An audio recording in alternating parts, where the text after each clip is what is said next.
भारत की राजनीति में अमित शाह की पहचान सिर्फ एक नेता की नहीं है, बल्कि एक ऐसी छवि है जिसे विरोध डरते हैं। कहा जाता है कि शाह जिस राजनीतिक मैदान में उतरते हैं वहाँ समीकरण बदल जाते हैं, लेकिन राहुल गांधी का दावा है कि यह सिर्फ एक गुब्बारा है और यह गुब्बारा फूट चुका है।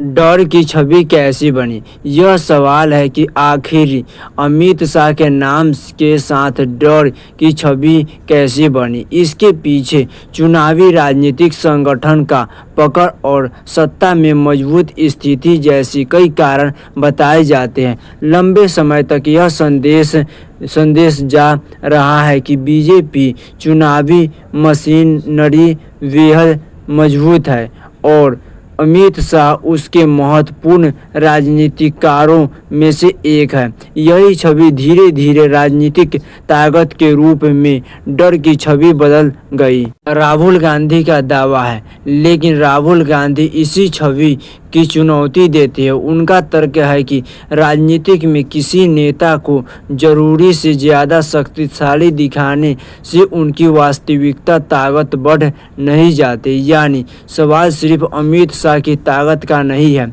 सवाल यह है कि क्या उनके नाम के साथ बनाया गया डर अब भी पहले जैसा असर रखता है। और यहीं से शुरू होती है असली कहानी। क्या बदला? राजनीति में किसी भी नेता की ताकत सिर्फ पद से तय नहीं होती, उसकी ताकत इस बात से भी तय होती है कि उसके विरोध में उसे कितना मजबूत मानते हैं।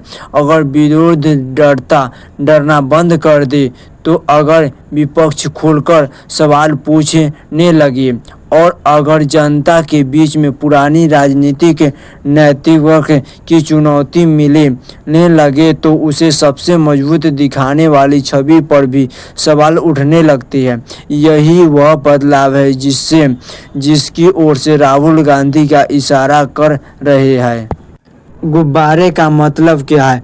अब गुब्बारा फूट गया वाली का मतलब को समझिए। इसका मतलब यह नहीं है कि अमित शाह की राजनीतिक का ताकत अचानक खत्म हो गया, बल्कि राजनीतिक भाषा में इनका अर्थ है कि इसी छवि को बहुत बड़ा बनाकर पेश किया गया था, उसी वास्तविकता पर भी सवाल उठने लगे। यानी डर की राजनीति के मुकाबले सवाल की राजनीति मजबूत हो रही है, और अगर ऐसा है तो आने वाले चुनाव में इसका असर दिखाई दे सकता है। असली सवाल, लेकिन यहाँ एक सवाल और जरूरी है, क्या सिर्फ राहुल गांधी के बयान से अमित शाह की राजनीति खत्म हो जाती है? बिल्कुल नहीं। किसी भी नेता की ताकत का फैसला भाषण से नहीं, बल्कि चुनावी नतीजों, संगठन की क्षमता, जनता के समर्थन के साथ होती है। इसीलिए असली परीक्षा अभी बाकी है। तो क्या अमित शाह का डर वाला गुब्बारा सच में फूट चुका है, या फिर यह सिर्फ विपक्ष की राजनीतिक नेटरिक है? इसका जवाब आने वाले वक्त के चुनाव में देखेंगे। आपको क्या लगता है? कमेंट में अपनी राय जरूर बताइएगा।